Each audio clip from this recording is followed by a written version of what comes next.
Hello, नमस्कार प्रिय छात्रों।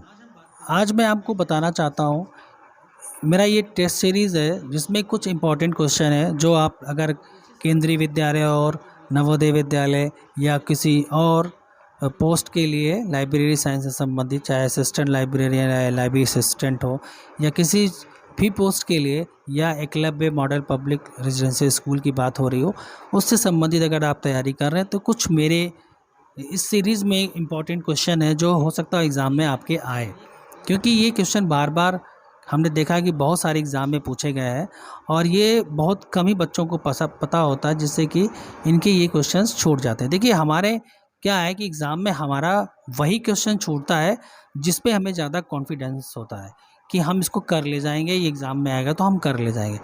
और वो जब एग्ज़ाम में सामने आता है तो उसमें प्रॉब्लम आती है कि कन्फ्यूज़न होने लगता है कि इसमें सही ऑप्शन क्या होगा, क्योंकि एकदम एग्जैक्ट मिलता जुलता ऑप्शन दिखता है तो हमें प्रॉब्लम होने लगती है। तो इसीलिए हमने उस पर आधारित होकर के कुछ नए क्वेश्चंस बनाए हैं जो आपको एग्ज़ाम में बहुत ही मदद करेगा। हो सकता है कि कुछ क्वेश्चन आए भी, तो मैं यही कहूँगा कि आप इसको देखिए, सब्सक्राइब करिए और लोगों को बताइए, क्योंकि ये फ्री ऑफ कॉस्ट, इसमें कोई पैसा नहीं लगना। बस आपको 10 मिनट देना है और इसको सुनना है, समझना है और इसको फिर आगे पढ़ना है। तो इसमें पहला क्वेश्चन आता है कि resource description and access is divided into how many sections. तो अगर बात करें तो how many sections, resource description access क्या है, जो आपका एएसीआर है ये 2005 में सीज कर दिया गया, यानी बंद कर दिया गया और उसके स्थान पर आरडीए को लॉन्च किया गया, लाया गया। तो इसके अंतर्गत जो रूल्स एंड रेगुलेशंस और डेटा फॉर्मुलेशन की बात की गई है, तो इसमें कितने सेक्शंस दिए गए हैं, इसमें 10 सेक्शंस दिए गए हैं। दूसरा क्वेश्चन आता है कि RDA online version is available through, तो इसमें जो अवेलेबल थ्रू है उसमें है आरडीए टूल किट और कैटलॉग और डेस्कटॉप। तो यहाँ पर आपका जो आंसर बनता है वो सी बनता है, सी के मतलब बोथ। ठीक, फिर आता है UK C O R is the, तो यूके सी आर क्या है, यूके सी आर जो है एक इंटरनेशनल कमेटी है जो आरडीए से रिलेटेड होती है। तो ये इसका फुल फॉर्म है UK national committee on RDA. तो यहाँ पर आपका जो ए ऑप्शन है वो इसका करेक्ट आंसर है। फिर आता है कि फॉर पी नोट्स क्या है, P notes as a specific feature of किसका है, ये यूडीसी का है, क्योंकि जब कोई भी फार्मूलेशन होता है, कोई चेंजेस होते हैं तो यूडीसी अपने सब्सक्राइबर को पी नोट्स इशू करता है, जिसके माध्यम से उसके बारे में जानकारी देता है। इसी तरह से आपको मैं और भी सारे इन्फॉर्मेशंस इस चैनल के थ्रू देता रहूँगा। तो कोशिश यही करिएगा कि जब भी ये चैनल या रिमाइंडर आपके पास आए तो ज़रूर इसको देखिए।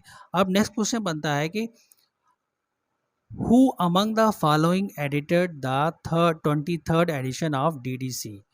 तो मैं आपसे कहूँगा कि इस आंसर को देने से पहले मैं थोड़ा सा आपको एक सजेशन देता हूँ कि अगर आप सभी लोग थोड़ा सा इतना मेरा काम करिए तो आपके लिए भी आसान हो जाएगा और बाकी लोगों के लिए भी बहुत आसान हो जाएगा। वो क्या है कि आप इसको घर पर बैठ करके डीडीसी के जितने भी एडिशन आए हुए हैं उनको आप थोड़ा सा रिवाइज कर लीजिए, उनको लिख लीजिए क्रम वाइज, उनका डेट वाइज। तो इससे क्या होगा कि आपको इसका आंसर देने में आसानी होगी, क्योंकि इससे रिलेटेड क्वेश्चन बार बार एग्ज़ाम में पूछे गए हैं। तो ये आपके लिए बहुत ही इम्पॉर्टेंट है। अगर आपने थोड़ा सा मेहनत कर ली तो आपका ये जो क्वेश्चन आता है बार बार डीडीसी से संबंधित वो क्लियर हो जाएगा।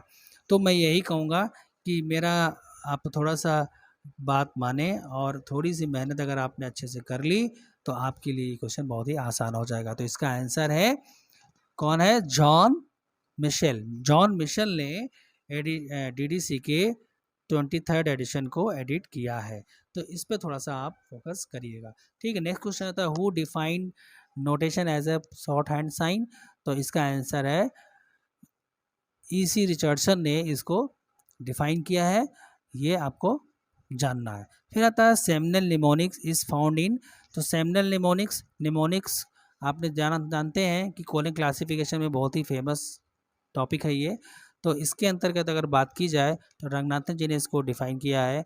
तो सेमिनल निमोनिक्स और शेड्यूल निमोनिक्स, तो इसमें सेमिनल निमोनिक्स कहाँ डिफाइन किया गया है, कोलिंग क्लासिफिकेशन में। फिर आता है the provision of phase relation in DDC was made available from. फिर मैंने देखिए आपसे कहा ना कि इसी तरह के क्वेश्चन डीडीसी से पूछे जाते हैं। तो डीडीसी के इस तरह के क्वेश्चन को लोग ध्यान में नहीं रखते और ज़्यादा ओवर कॉन्फिडेंस में जाके गड़बड़ कराते हैं, क्योंकि वही क्वेश्चन हमारा गलत होता है जो हम ज़्यादा कॉन्फिडेंट रहते हैं कि ये गलत नहीं हो सकता, ये चैप्टर से कोई भी क्वेश्चन आएगा, और उसको हल्के में लेते हैं और छोड़ देते हैं। तो यही हमारे लिए कन्फ्यूज़न क्रिएट करता है कि कौन सा ऑप्शन इसमें सही होगा। तो इसीलिए हम कहते हैं कि हमारा जो क्वेश्चन एग्जाम में गलत होता है वो गलत कौन से क्वेश्चन होते हैं, जो बहुत इजी क्वेश्चन होते हैं जिनको हम ध्यान नहीं देते। तो ऐसे क्वेश्चन गलत ना हो, क्योंकि वो आपके सॉलिड क्वेश्चन है, उनको गलत करने का मतलब कि आपने अपने को पीछे कर दिया। क्योंकि सरल क्वेश्चन जो आसान क्वेश्चन है लगभग सभी कर ले जाते हैं, और टफ क्वेश्चन बहुत कम ही लोग कर पाते हैं। तो आपने जब टफ क्वेश्चन कर लिए तो इसके मतलब आपका रेशियो परसेंटेज बढ़ जाएगा। लेकिन अगर आपने सरल क्वेश्चन जो आपके बहुत इजी क्वेश्चन थे उसको आपने गड़बड़ कर दिया तो इससे क्या होता है, रेशियो परसेंटेज डाउन हो जाता है। इससे क्या होता है कि आप पीछे रह जाते हैं और जो थोड़ा सा मेहनत किया वो आगे बढ़ जाता है। इसका आंसर है 8वीं एडिशन जो है आपका करेक्ट आंसर है। अब आता है बात इस क्वेश्चन में, इसमें आता है क्वेश्चन है कि MADS क्या है। MADS ये क्या है, ये आपका जो आपने पढ़ा होगा मार्क 21 पढ़ा है, मार्क 121 में इसकी बात की जाती है। तो ये media data authority structure schema है जो मार्क 21 के कैपिटेबल मार्क 21 में बहुत ही कैपिटेबल है और ये XML फॉर्मेट में उपलब्ध है। तो ये अथॉरिटी फॉर्मेट की बात करता है और ये लाइब्रेरी ऑफ कांग्रेस के द्वारा डेवलप किया गया था। इसका फर्स्ट वर्जन रिलीज हुआ था 2005 में। तो इसमें MADS की बात करें तो इसका जो करेक्ट आंसर है वो अथॉरिटी डेटा इनकोडिंग है। अथॉरिटी डेटा इनकोडिंग को आप करेक्ट ऑप्शन मानिए। फिर आता है कि who offers classify and experimental as classification web services. तो इसमें OCLC जो है आपका ये काम करता है। फिर आता है the data of the idea of Thesaurofacet was developed by. तो थिसॉरफ फैसेट का जो आइडिया है वो किसने डेवलप किया था और किसने किया था, इसके बारे में आप थोड़ा सा दिमाग लगाइए। आपने बहुत बार पढ़ा होगा इसको और ये आपको आना चाहिए। अगर नहीं आता है तो इसका आंसर मैं आपको बताता हूँ, लेकिन थोड़ा सा आप दिमाग लगाइए। आपने बहुत सारे क्वेश्चन पढ़े हैं, ये भी आपके पास ये क्वेश्चन आया होगा, ज़रूर आया होगा। ये हमने इसको इसलिए दिया कि थोड़ा सा आपको इजी लगे को कौन हो सकता है। जो जीन एचिंसन हैं जिन्होंने थिसारो फैसेट की कंसेप्ट की अवधारणा को आइडिया को हेलो प्रिय छात्रों, कैसे हैं आप? तो ये मैं नमस्कार। चाहूँगा आज कि हम बात आपको करेंगे थोड़ा सा अपने नेक्स्ट कैटलॉगिंग क्लासिफिकेशन और और उसमें मैनेजमेंट बताएंगे कि जो ये क्वेश्चन दिए गए हैं कि इनको कैसे क्वेश्चंस को अगर आप तो कोशिश करता हूँ देंगे कि आपको ये तो जो ये मैं क्वेश्चन दावे के साथ कहता हूँ, चाहे थोड़ा सा केंद्रीय विद्यालय चाहे नवोदय और ये विद्यालय, आपके लिए बहुत ही आपका ये जो एकलव्य ये बाल एग्जाम के लिए इम्पोर्टेंट है और CI जितने भी क्वेश्चन इसमें आप कर रहे हैं ABS तो आप जो बिल्डिंग में पढ़ा है और उसको थोड़ा सा कंसंट्रेट होकर के तो ये जो अपनी क्वेश्चन बुकों को निकालिए, उनके जमी हुई धूल को हटाइए और फिर से समझेंगे पढ़ना तो ये स्टार्ट आपके लिए कर बहुत दीजिए। इम्पोर्टेंट। मैं दावे के साथ कहता हूँ कि अगर ना निकले तो आप कहिएगा, लेकिन आपको थोड़ा सा मेहनत करना पड़ेगा, थोड़ा नोट बनाना पड़ेगा। जो आपने एग्ज़ाम बिलीव में पढ़ा था वो बहुत रफली पढ़ा था, तो अभी आपके पास टाइम है और साथ साथ वो पढ़िए और मेरा ये वीडियो ये चैनल ज़रूर सब्सक्राइब कर लीजिए बेल आइकन दबा करके, जिससे आपके पास जब भी मैं इसमें कोई भी नया सीरीज़ डालूँगा तो आपको वो रिमाइंड कर देगा। तो आप उसको 10 मिनट का टाइम दे करके देखिए और इसमें जो इम्पोर्टेंट क्वेश्चन है उसको आप लिख लीजिए, क्योंकि इसमें काफ़ी समय आपको मिलेगा लिखने के लिए।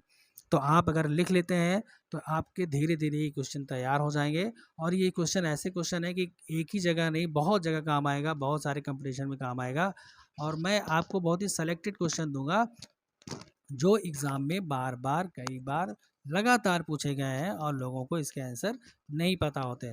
तो मैं आपसे यही कहूँगा कि थोड़ा सा मेहनत करिए और इस पर आप अच्छे से अच्छे क्वेश्चन तैयार कर सकते हैं।